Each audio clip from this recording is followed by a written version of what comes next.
የእስራኤል የስለላ ተቋም ሞሳድ በዓለም የስለላ ታሪክ ውስጥ ስሙ ሲነሳ የሚረዱ ሀገራትና የሚንቀጠቀጡ መንግስታት ጥቂት አይደሉም። ከአርጀንቲና ድብቅ ጫካዎች ውስጥ የናዚውን መሪ አዶልፍ ሄክማንን አድኖና ነጥቆ ከመውሰድ ጀምሮ በኦሎምፒክ መንደር እስራኤላውያንን የገደሉትን ጥቁር መስከረም የተባሉ ታጣቂዎችን በአውሮፓ አደባባዮች አንድ በአንድ እስከ መቅጠፍ አልፎም በሶሪያ መንግስት ውስጥ ሰርጎ በመግባት እስከ ከፍተኛ ስልጣን የደረሰውን ኤሊ ኮይንን እስከ መሾም የሰራቸው ስራዎች ሞሳድ የማይፈነቅለው ድንጋይ የማይደፍረው የሞት ሸለቆ እንደሌለ ያሳየበት አጋጣሚዎች ናቸው። ሆኖም ትናንት ሌሊቱን በሊባኖስ ምድር የተከናወነው ኦፕሬሽን ግን ከነዚህ ታሪካዊ ገድሎች ሁሉ ፈጽሞ ለየት ያለ ነበር።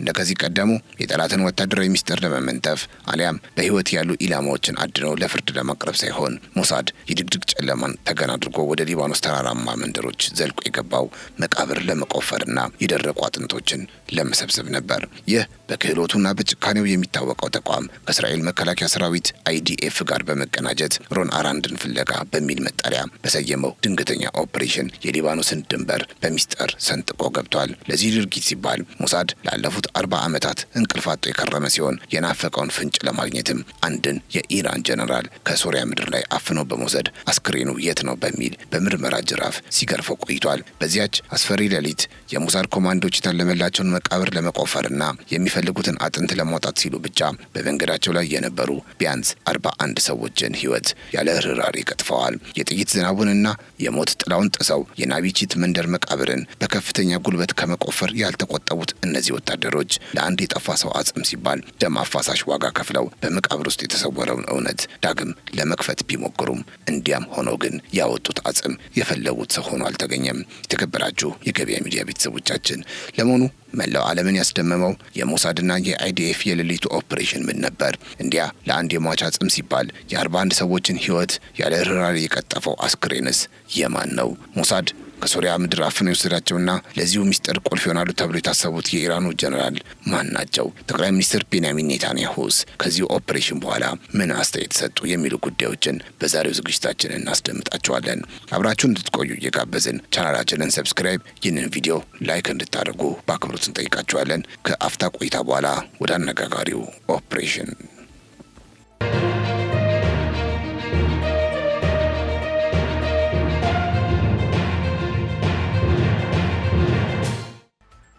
ሞሳድ ላለፉት 4 አስርት ዓመታት የቁም ቅዠት ሆኖበት የቆየውን የሮን አራንድን ሚስጥር ለመፍታት ከኢራን ጋር ካለበት የፊት ለፊት ጦርነት ጎን ለጎን በትናንትናው ሌሊት በሊባኖስ ናቢቺት መንደር ላይ ያልታሰበ ኦፕሬሽን አከናውነዋል። በሄሊኮፕተር የታጀቡት የሞሳድና የአይዲኤፍ ኮማንዶዎች በቦታው ላይ በወረዱበት ወቅት በተቀሰቀሰ ከፍተኛ የተኩስ ልውውጥ በመንገዳቸው ላይ የነበሩ ቢያንስ 41 ሰዎችን ገለዋል። ይህ ኦፕሬሽን በወታደራዊ ጥቃት ብቻ የተገደበ ሳይሆን ድርጅቱ ለ40 ዓመታት ሲፈልግ የነበረውን ፍንጭ ለማግኘት ያደረገው ጥረት ነበር። የኮማንዶቹ ዋና ግብ የነበረው በመንደሯ የሚገኝን አንድ መቃብር ቆፍሮ አጥንቶችን መውጣት ነበር። የጥይት ሩምታው ባለበት ሁኔታ ውስጥ ሆነው መቃብሩን የቆፈሩት የሞሳድ አባላት የደረቁ አጥንቶችን ሰብስበው ወደ እስራኤል ተመልሰዋል። ሞሳድ ለዚህ ኦፕሬሽን ስኬት ሲባል አንድን የኢራን ጀነራል ከሶሪያ ምድር አፍነው በመውሰድ ምርመራ ሲያደርግ የቆየ ሲሆን ትናንት ሌሊት በመቃብር ውስጥ የተደረገው ቁፋሮም የዚሁ ድካም የመጨረሻ ሙከራ ነበር። ታዲያ ያ ሁሉ ደም አፋሳሽ ፍልሚያ ተካሂዶና የሊባኖስ ምድር ተቆፍሮ እየተገኘው ያ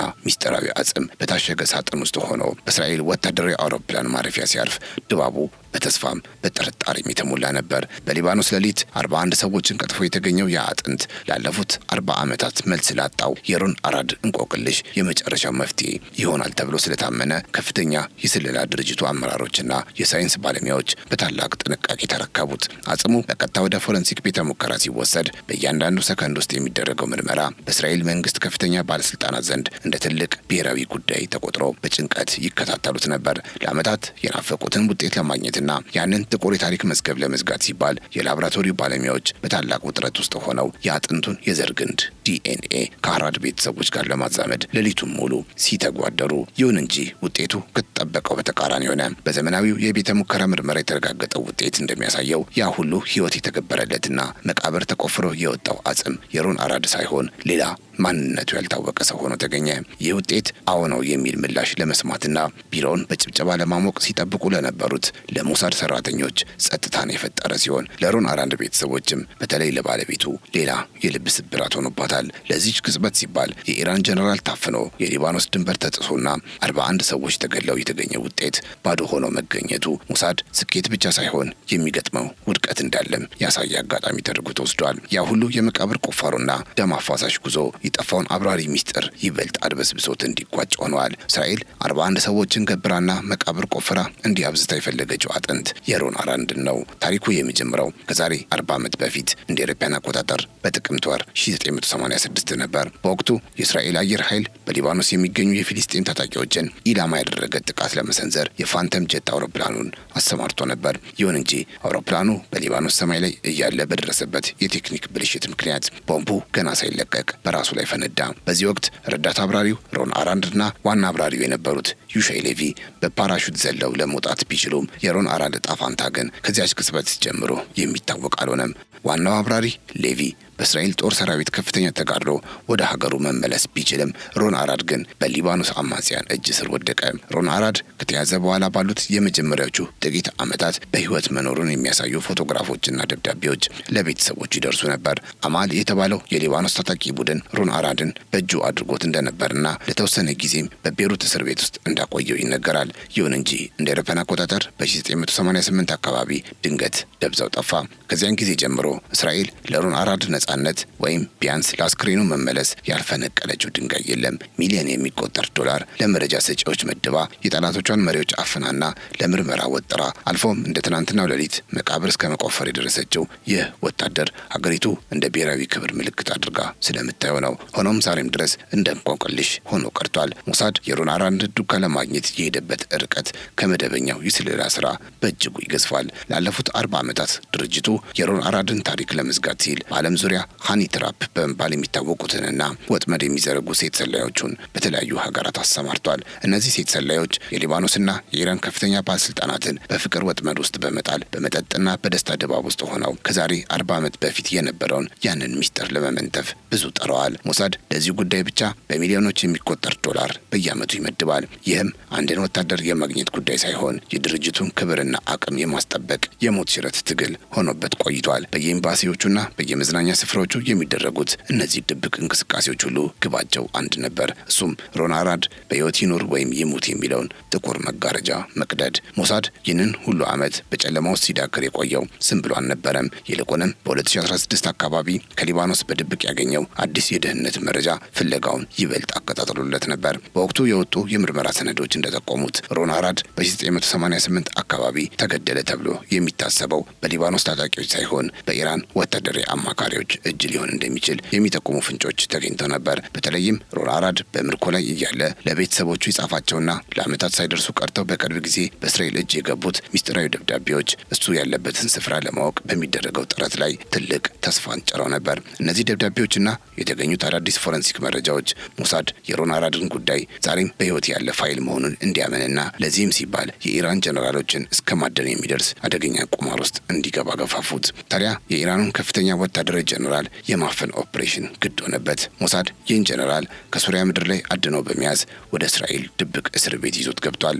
ጀነራሉ በምርመራ ወቅት ስለ ሮን አራድ የመጨረሻ ቀናትና አስክሬኑ ስለሚገኝበት ስፍራ የተናገረው መረጃ ነው ሞሳድን ወደ ሊባኖሱ ናቢቺት መንደር መቃብር ያመራው። ይህ የኢራኑ ጀነራል መያዝ ሞሳድ የፈለገውን ለማግኘት የሌሎች ሀገራትን ከፍተኛ መኮንን ከቤቱ ደጃፍ ድረስ ይዞ የመንጠቅ አቅም እንዳለው ያሳየበት አጋጣሚ ነበር ተብሏል። ሆኖም ያ ሁሉ ጥልቅ ምርመራና በጀነራሉ አፍ የወጣው መረጃም ቢሆን መጨረሻ ላይ መቃብሩን አስቆፍሮ አጥንትን ከማውጣት ባለፈ የናፈቁትን ሮን አራድን ሊመልስላቸው አልቻለም። ይህ የሞሳድ የቅርብ ጊዜ ኦፕሬሽን ሌላው ትኩረት የሚስብ ሚስጥራዊ ጎኑ እስራኤል ለወታደሯ መረጃ የሚሆን ፍንጭ ለማግኘት ሳይበር ኦፕሬሽን ወይም የዲጂታል ሰላይነትን ስልትንም አቀናጅታ መጠቀሟ ነው። እንደ መካከለኛው ምስራቅ የደህንነት ምንጮች ገለጻ ሞሳድ የሊባኖስንና የኢራንን የቀድሞ ወታደራዊ የመረጃ ቋቶች ወይም ዳታቤዝ ሰብሮ በመግባት በ1980ዎቹ መጨረሻ አካባቢ የነበሩ የሬዲዮ ግንኙነቶችንና መልእክቶችን ዳግም ለማዳመጥ ሞክረዋል። በዚህ ጥረት ውስጥም ነው ሮን አራድ ወደ ቴሄራን ተወስዶ ሊሆን ይችላል የሚሉ የቆዩ ስጋቶች ዳግም ያገረሹት። ይሁን እንጂ ይህ የዲጂታል አደንና በመቃብር ውስጥ የተደረገው አካላዊ ቁፋሮ ተዳምረውም ቢሆን የሮን አራድን ዕጣ ፈንታ ከግምታዊ ድምዳሜ ሊያወጡት አልቻሉም።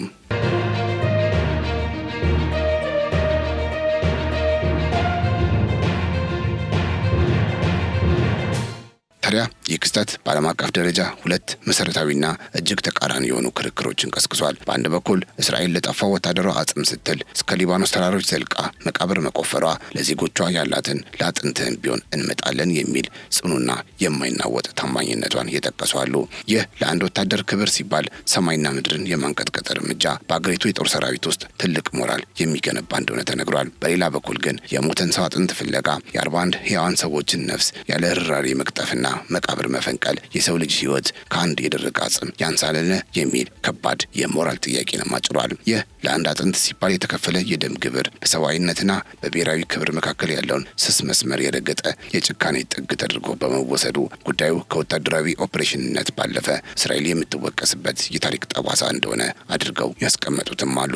ከዚህ ኦፕሬሽን በኋላ የሮን አራድ ባለቤት ጣሚ አራድ የሰጠችው አስተያየት ሌላኛውን ገጽታ ያሳየ ነበር። ጣሚ በመንግስትና በስለላ ድርጅቱ በኩል የሚደረገውን ይህንን አይነት ግዙፍ መስዋዕትነት የሚጠይቅ ፍለጋ እንዲህ ስትል ተቃውመዋለች። እኔ የምፈልገው ሮን በህይወት እያለና መታደግ በሚቻልበት ወቅት የሚደረግ ጥረትን እንጂ አሁን አርፍዶ ለደረቀ አጥንት ተብሎ የሚፈስ ደምን አይደለም። ይህን ሁሉ ዓመት በትዕግስት እንጠባበቅ ይኖር ነው ባለቤቴ በህይወት ተመልሶ ልጃችንን እንዲያያት እንጂ በመቃብር ቁፋሮና በሰው ህይወት መስዋዕትነት የሚመጣን አጥንት ለመቀበል አልነበረም ነበር ያለችው።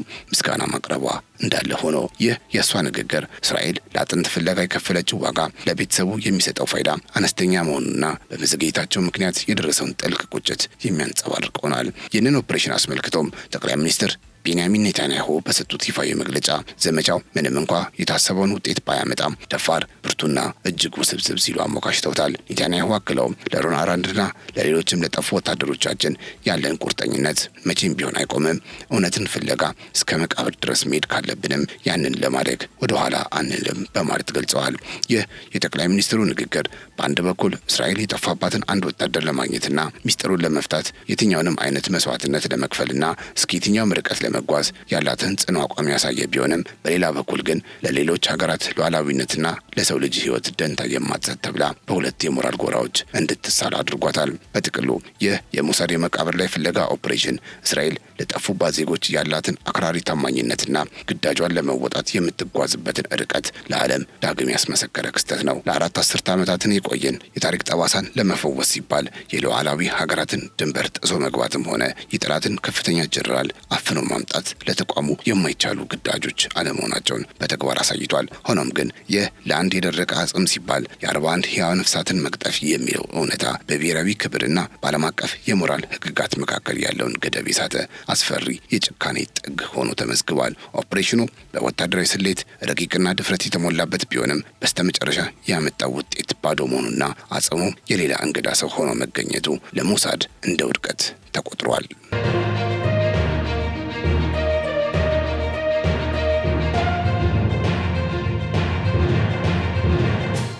የተከበራችሁ የገበያ ሚዲያ ቤተሰቦቻችን ለዛሬ ያዘጋጀንላችሁ መረጃ ይህንን ይመስል ነበር። አብራችሁን ስለነበራችሁ እጅግ እናመሰግናለን። ቻናላችንን ሰብስክራይብ፣ ይህን ቪዲዮ ላይክ ማድረግ እንዳይረሳ ስንል በአክብሮት እንጠይቃችኋለን። በያላችሁበት ሰላም